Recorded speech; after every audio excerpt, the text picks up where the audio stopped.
Amigos de Videos Bolivia, a continuación les presentamos la siguiente noticia. El alegato final de Yanine Áñez por el juicio del caso denominado Golpe 2, antes de recibir la sentencia que le darán. Estas fueron las palabras de Yanine Áñez. Escuchemos y después veremos cuáles fueron las frases que destacaron del alegato final de Yanine Áñez. Escuchemos. De la peor forma, como a nadie, como no han tratado a delincuentes criminales, como no han tratado a contrabandistas, como no han tratado a asesinos, como no han tratado a pedófilos, así han tratado a una mujer madre, expresidenta, inocente. Porque Bolivia entera sabe que esos delitos por los que me están acusando no los he cometido. Bolivia entera sabe que fui una consecuencia de todo lo que sucedió en el 2019. Porque aquel que cometió fraude electoral, aquel que cometió incumplimiento a la Constitución, y respetando hasta un referéndum establecido en la Constitución Política del Estado, está feliz y libre haciendo política en la calle. Para él sí hay impunidad. Esa es la justicia que tenemos en Bolivia.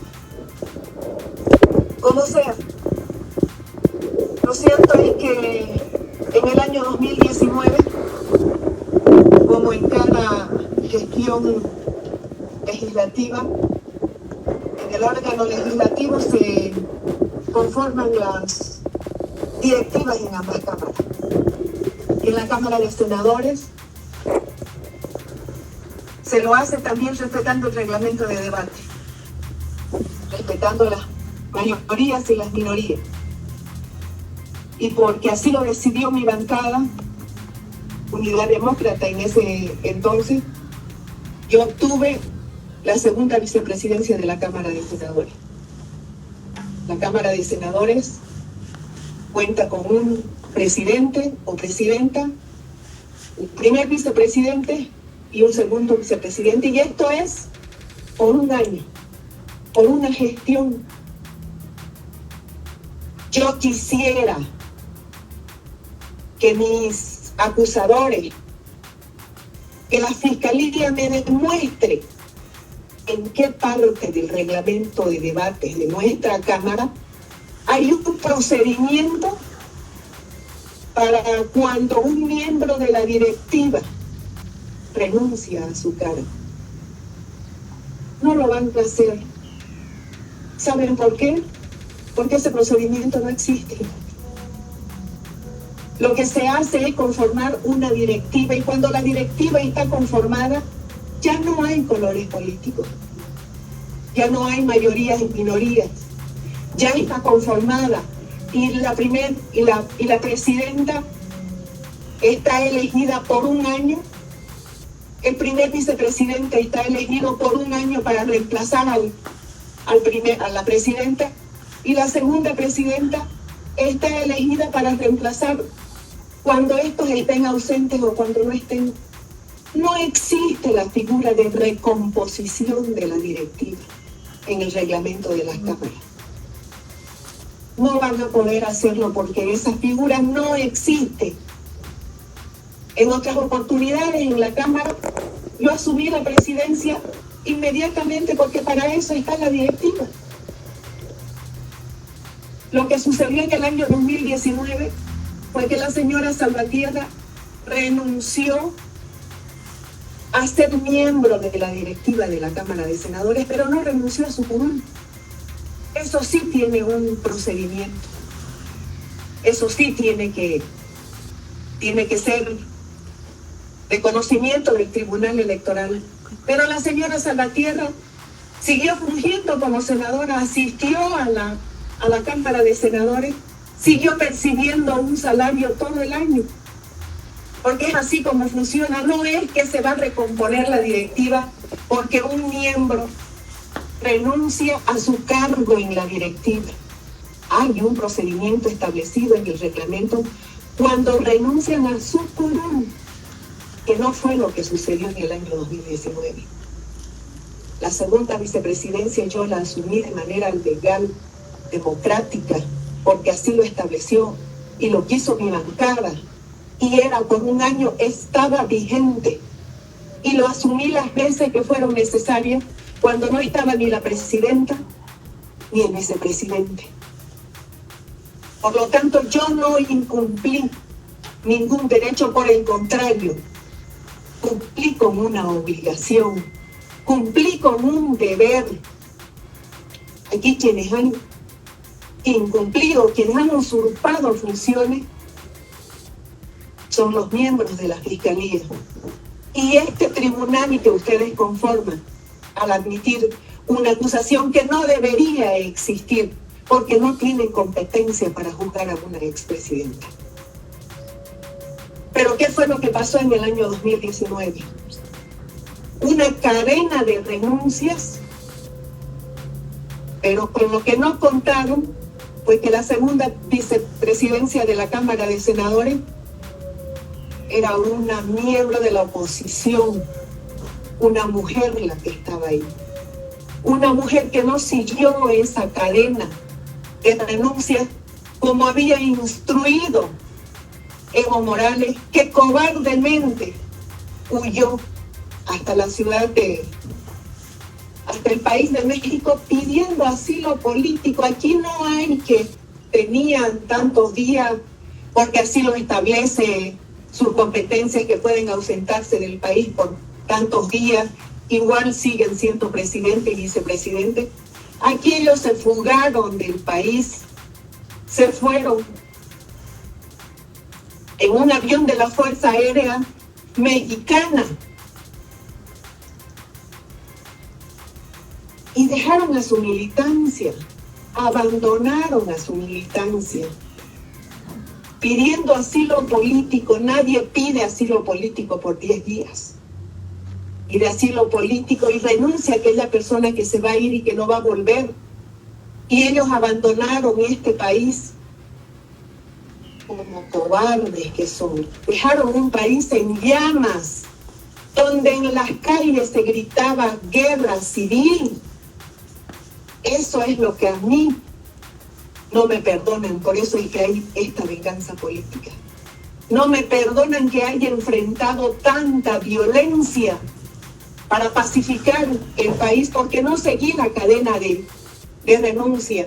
Porque claro, gobernar en tiempos de tranquilidad es muy fácil, pero uno tiene un compromiso y lo asume ese compromiso en todo momento, no solamente en momentos de tranquilidad. Los que no tienen compromiso con su país huyen, como lo hicieron el presidente y el vicepresidente, y como todos los que se escondieron en las embajadas y los que renunciaron y no querían asumir la presidencia, porque claro, es bien difícil gobernar cuando hay conflicto. Se necesita ser cobarde para dejar este país en llamas, en un vacío de poder, y dar directrices para que otros sean los que se enfrenten desde fuera del país. Aquí había un vacío de poder, y yo también pude haber dicho: no me atrevo a asumir la presidencia de este país porque mi vida y la vida de mi familia están en peligro. Pude haberlo hecho. ¿Sabe por qué? Porque también mi familia y yo estábamos amenazados por la gente masista. En la ciudad de Trinidad estaban amenazando con quemar mi casa, porque ya en todo el país se escuchaba mi nombre en la sucesión constitucional, y porque todos asumían de que yo podía tener ese cargo. Ya lo dije en una oportunidad, yo no moví un solo dedo para asumir la presidencia, y he tenido que escuchar barrabasadas de mis acusadores cuando decían que desde Trinidad ya yo tenía contactos y tenía la pretensión de venir y hacerme de la presidencia. Una mujer que no tenía ni voz ni voto, ni siquiera en el partido en el que militaba en ese momento. Una mujer que estaba retirándose de la política, va a venir a la ciudad de La Paz. En todo el país había convulsión. Va a venir a mandar a militares, a ordenar. Eso saben que es una canallada. Es una historia tan sórdida la que se han inventado con el propósito de acusarme y de tenerme presa. Decir de que ya yo estaba instruyendo, ordenando a los militares que no lo conocían. No sabía de referencia, que lo llamé al señor Calimán y me contestó de manera grosera. Me dijo que cuando sea presidenta yo le iba a dar instrucciones a él, porque en calidad de senadora me pedían a mí que hable con el señor Calimán para que pueda frenar la violencia en conjunto con la policía. Fue la única vez que hablé con el señor Calimán y me colgó el teléfono. Mucho peor estaba yo por hacer la hazaña de dar órdenes, no solamente a los militares y a los policías, sino que dicen de que yo me vine y me hice del poder por encima de los jefes, de los líderes políticos, por encima de todos aquellos que estaban propiciando el diálogo para la pacificación del país, por encima de todos los colegas parlamentarios. Me llama poderosamente la atención que yo haya hecho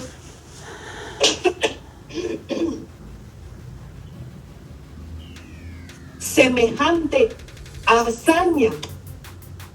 Cuando vuelvo y les digo, no tenía voz ni voto ni en el partido en el que yo militaba como para hacer semejante hazaña. Es decir que más o menos la capitana Marvan quedó diminuta para la hazaña que yo hice. Es decir que en el país estaba todo una taza de leche y esta usurpadora, viva y por encima de todos, se hizo de la presidencia.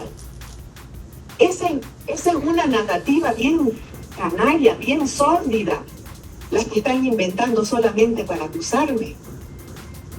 ¿Y saben qué es lo peor? Que con semejante barbaridad que yo hice para hacerme de la presidencia, absolutamente nadie hizo nada. O sea, mi poder era tan grande y tan ilimitado que hice semejante barbaridad y absolutamente nadie hizo nada. Yo tuve que hacerme de la presidencia porque tenía ese poder mágico que me permitió hacerlo. En la Cámara de Senadores, señores miembros del tribunal, hay mecanismos para sancionar o para castigar a parlamentarios que contravengan un reglamento interno de cada una de las cámaras. Tienen sus propios mecanismos. En la Cámara de Senadores pudieron haber dicho: ella está incumpliendo el reglamento, ella está incumpliendo con la Constitución, le enviaremos a la Comisión de Ética, haremos que pague por esta barbaridad que está haciendo, pero no lo hicieron. Y ellos eran los que tenían que haberlo hecho bajo los mecanismos establecidos en nuestro reglamento. Tuvieron un año para hacerlo, pero no lo hicieron. Por el contrario, hemos trabajado con la Cámara de Senadores en coordinación. El otro día escuché a la representante de los derechos humanos que decía si ella hizo un golpe. El presidente Arce es el hijo del golpe, y bien dicho, porque si todo lo que hicimos fue ilegal, porque fue en mi gobierno que llamamos elecciones, y producto de que en mi gobierno, en conjunto con el órgano legislativo y con el órgano electoral, llamamos elecciones, y estas son las consecuencias. Tenemos un presidente y el país volvió a pacificarse y volvió a la democracia gracias a los esfuerzos que nosotros hicimos como órganos del Estado. Y no fue un gobierno fácil, porque yo tuve el gobierno, pero nunca tuve el poder. Tuve bloqueos en la asamblea. Por lo tanto, era un gobierno simplemente de transición. Eso fue lo que hicimos. Trabajar juntos. En un año pudieron haber hecho cualquier denuncia en la Cámara de Senadores, pero no lo hicieron.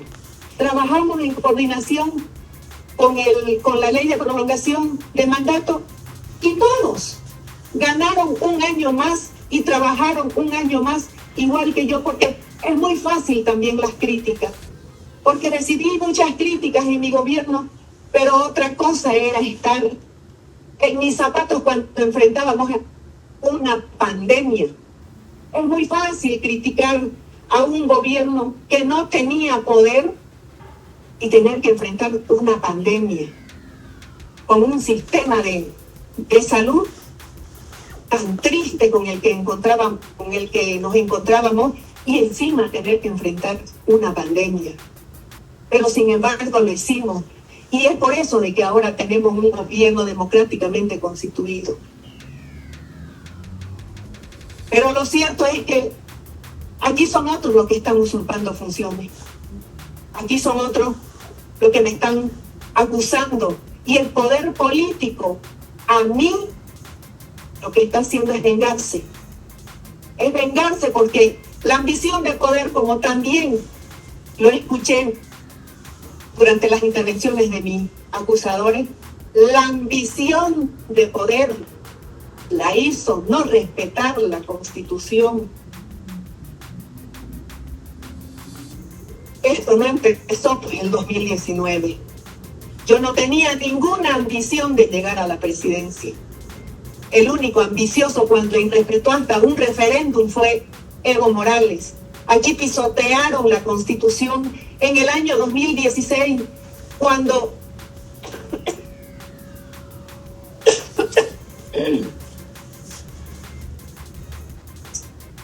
a Evo Morales no le importó el resultado del referéndum, cuando los bolivianos no queríamos un cuarto periodo para Evo Morales. Cualquiera que mínimamente ha leído la Constitución sabe de que ya su tercer periodo en el gobierno era inconstitucional. Un cuarto periodo ya tenía a la gente hastiada de tanto abuso de poder. O sea, esto no empezó en 2019. El irrespeto a la Constitución empezó en el año 2016. Y las consecuencias de tanto irrespeto, las consecuencias de tanto abuso por parte del poder político, fue lo que tuvo como consecuencia que la gente salga a las calles, que la gente proteste, que la gente se harte, que la gente quiera un cambio en este país. Y decían su ambición de poder, porque lo escuché en repetidas oportunidades por mis acusadores. ¿Cuál es la ambición de poder? Si yo en todas esas grabaciones que ustedes han escuchado en las pruebas de producción que hicieron en video, ¿cuántas veces repetí lo mismo? ¿Cuántas veces dije si tengo el acompañamiento de la población, si tengo el acompañamiento de todos los líderes cívicos que han hecho este movimiento o que han liderizado este movimiento, voy a asumir la presidencia? Pero si ellos tienen otra alternativa, también lo voy a repetir. Jamás me impuse porque no tenía condiciones. Y encima de todo he tenido que soportar este juicio estresante, donde se decía yo se me ha negado todo. Porque quiero decirles, señores miembros del tribunal, que he tenido que soportar las exquisiteces que ustedes han tenido al momento de valorar las pruebas, tanto documentales como testificales.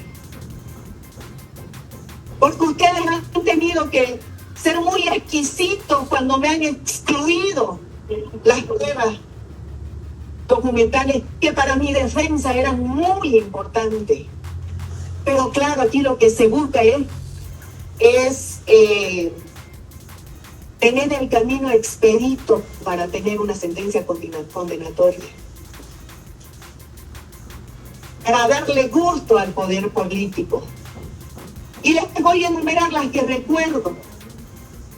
Mis abogados han podido recuperar algunas de esas pruebas en las testificales. Porque ustedes excluyeron de mi defensa el comunicado del Tribunal Constitucional.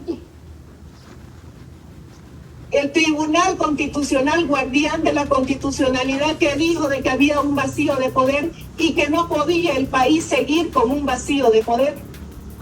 Pero no era válido para la defensa, así que había que excluir.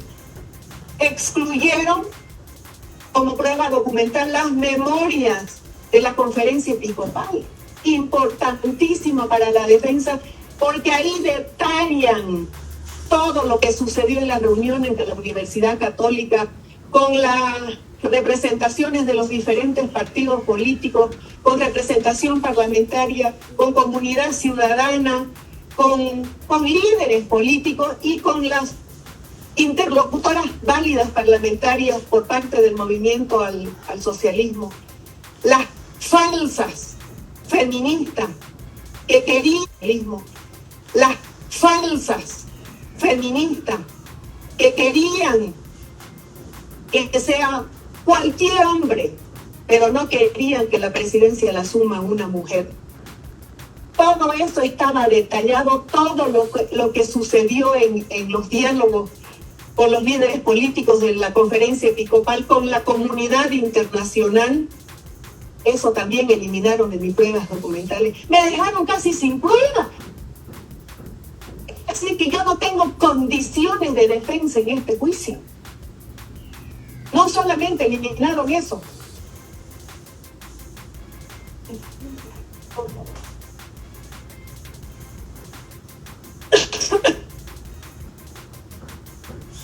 Eliminaron el informe de la OEA, donde se establecía el fraude electoral producto de ello, porque la gente salió a las calles y que estábamos todos protestando y que llevó a esa situación de violencia en el país.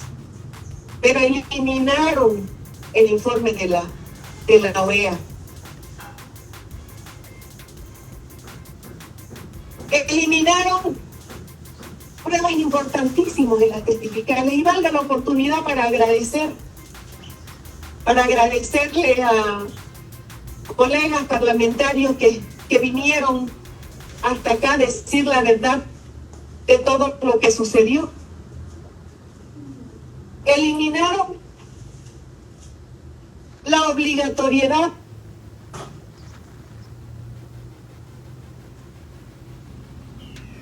que tienen las personas de venir a testificar cuando realmente se quiere averiguar la verdad, pero no era conculcar sus derechos el obligarlos a venir.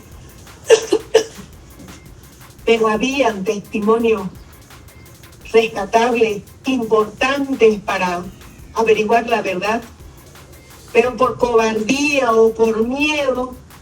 Claro, fue un alivio que el tribunal diga no los podemos obligar porque estamos conculcando sus derechos. Si quieren, vienen, y si no quieren, no vienen. Claro que no iban a venir. El testimonio del ex senador Ortiz y ex ministro de mi gobierno era importante, porque él estuvo en todos los escenarios. Él se reunió con las parlamentarias del MAS. Era importante que se diga qué fue lo que conversaron en privado cuando lo llamaron las parlamentarias del MAS a una reunión privada. Era importante que digan todo lo que sucedió en la Universidad Católica, en los diálogos con todo lo que facilitaban para la pacificación del país. Era importante que diga qué era lo que sucedía en el propio órgano legislativo. Era muy importante. La participación de la doctora Capobianco, ex diputada y ex ministra de mi gobierno, también era importante que venga porque ella se comunicaba con prestigiosos constitucionalistas de este país para ver cómo podíamos salir de ese tuerto que se llevó adelante, porque así Evo Morales lo decidió, huyendo cobardemente del país. Para que no sigamos en el vacío de poder, era importante que venga a testificar.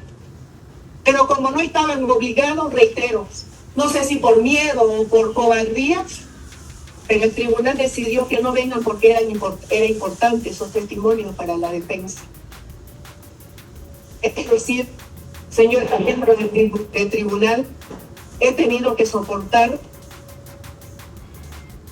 esta jornada desgastante y ver que ustedes están delineando un camino expedito para decir la defensa no aportó con lo uno, no aportó con lo otro, para tener una sentencia condenatoria. Ustedes, señores miembros del tribunal, están juzgando a una mujer expresidenta inocente. Y creo de que no van a olvidar mi cara ni todo lo que han hecho durante todo este tiempo. Yo dejo un legado para mis hijos. Dejo un legado de compromiso para mi país, porque Bolivia entera sabe de que yo soy inocente y que en su momento hice lo que tenía que hacer por el bien del país, por el bien de los bolivianos y por la pacificación de nuestra patria. Jamás tuve ambición de estar en la presidencia. Jamás la busqué. Cuando yo llegué a la ciudad de La Paz, no sabía siquiera por qué estaban ni policías ni militares esperándonos en el aeropuerto, porque yo no coordiné con absolutamente nadie.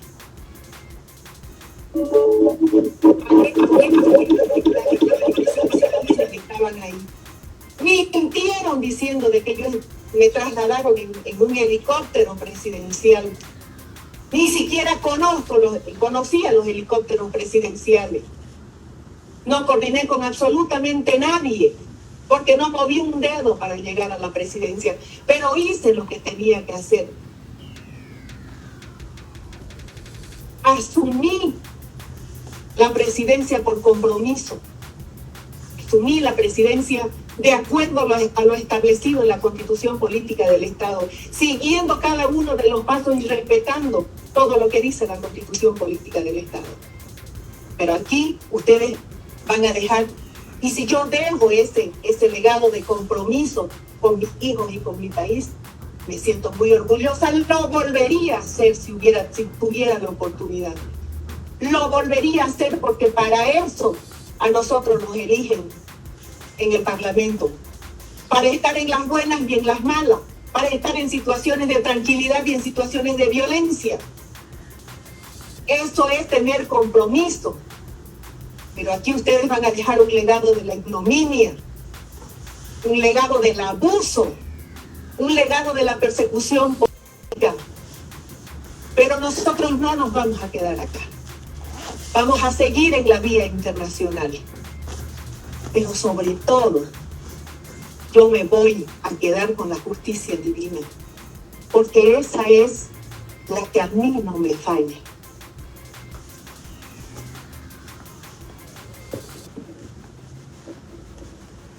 La Biblia dice en Romanos 12:19,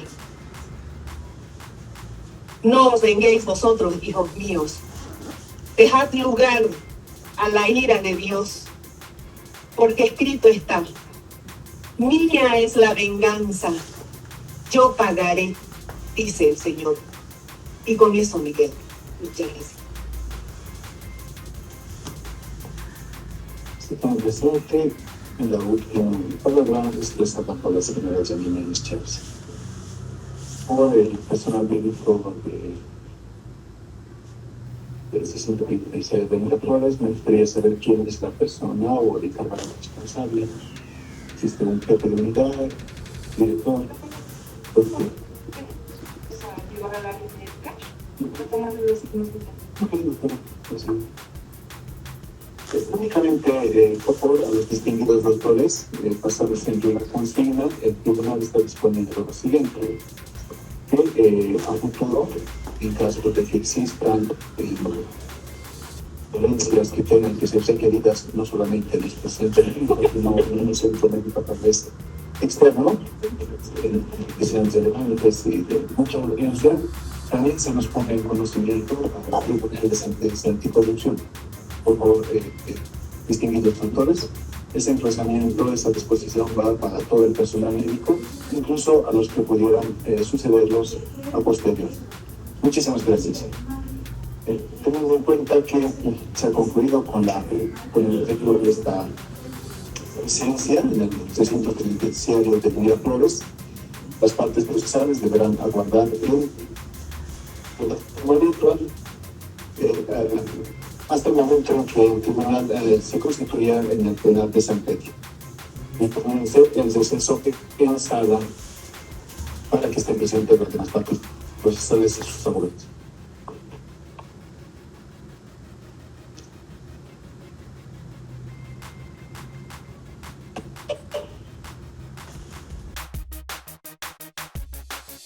Esas fueron las palabras de Yanine Áñez. Veamos 10 frases que destacaron en su alegato final por el juicio Caso Golpe 2. El tribunal se desplazó al penal de Miraflores para escuchar a Yanine Áñez. Habló por 30 minutos para justificar su decisión de asumir la presidencia. Yanine Áñez presentó su alegato final ante el tribunal que la juzga por el caso Golpe 2. Los integrantes del tribunal se desplazaron hasta el penal de Miraflores, donde se adecuó un espacio para recibir a jueces. Frente a ellos estuvo Yanine Áñez. Esta intervención duró 30 minutos. En 5 ocasiones detuvo su intervención ante un malestar de garganta que la obligó a tomar agua y pausar su alegato. Nuevamente, de manera calmada y ordenada, Yanine Áñez relató su verdad sobre la sucesión presidencial en 2019. Estas 10 frases destacan en la defensa de Yanine Áñez. 1. El poder político les pedía un juicio exprés para tener una sentencia exprés. Esto es un simulacro de juicio, decía Yanine Áñez. Yanine Áñez se dirige al tribunal para resaltar las anomalías denunciadas a lo largo del proceso que está enfrentando. 2. Se me ha negado tener un juicio de responsabilidades solo por darle gusto al poder político. Yanine Áñez enumeró una serie de privaciones durante el juicio, como la posibilidad de estar presente él mismo o la exclusión de testimonios y documentos fundamentales para su defensa. 3. Bolivia entera sabe que fui una consecuencia de todo lo que ocurrió en 2019. Yanine Áñez apuntó a Evo Morales y dijo que cometió fraude y que se encuentra libre. Para él sí hay impunidad. Complemento. 4. No existe la figura de recomposición de la directiva. Se asume directamente porque para eso fui elegida como integrante de la directiva del Senado. Cumplí con una obligación, cumplí con un deber. Recordó Yanine Áñez que en otras oportunidades reemplazó de manera directa la ausencia de la presidenta y el primer vicepresidente del Senado y por tanto la sucesión directa sería constitucional. 5. Yo también pude haber dicho que no me atrevo a asumir la presidencia. Estaban amenazando con quemar mi casa, estaban amenazando a mí, a mi familia. Recordó los difíciles momentos vividos en noviembre de 2019, sobre todo tras el anuncio de Evo Morales de anular la elección y renunciar a la presidencia. 6. No tenía ni voz ni voto, ni siquiera en mi partido. Me estaba retirando de la política. La acusación sobre su pretensión de poder es una canallada, una historia sórdida. No instruía a los militares, no los conocía. En el repaso de los hechos, Yanine Áñez insiste en que se encontraba en Trinidad y las negociaciones para recuperar la paz en el país se desarrollaron lejos de ahí y de su posible intervención.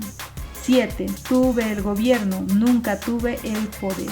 Recordó que su papel como máxima autoridad del Estado era transitorio y que se realizó una coordinación con ambas cámaras legislativas. Apuntó que antes de acceder a la presidencia, llamó a Calimán, comandante general del ejército, y me contestó de manera grosera, me colgó el teléfono. 8. Pisotearon la Constitución en 2016 cuando a Evo Morales no le importó el resultado del referéndum. Su tercer periodo en el gobierno era inconstitucional. Un cuarto periodo tenía a la gente hastiada de tanto abuso de poder. Durante el juicio, Yanine Áñez señaló la ambición de poder que motivó las protestas sociales y la renuncia de Evo Morales. Para Yanine Áñez, la violación de la Constitución no empezó en 2019, sino que empezó en 2016. 9. No sé si por miedo o por cobardía, pero el tribunal decidió que no vengan a declarar, pese a que esos testimonios eran importantes para la defensa. Cuestionó la decisión asumida de no obligar a los testigos claves para que se presenten a declarar y presenten su testimonio durante el juicio. Yanine Áñez nombró de manera directa al ex senador Óscar Ortiz y a la ex diputada Eliane Capobianco. 10. Jamás tuve ambición, jamás busqué la presidencia. Asumí la presidencia por compromiso, de acuerdo a lo establecido en la Constitución Política del Estado. Antes de concluir su intervención, refirió unos versículos de la Biblia para ampararse en la justicia divina, la única justicia en la que cree, manifestaba Yanine Áñez.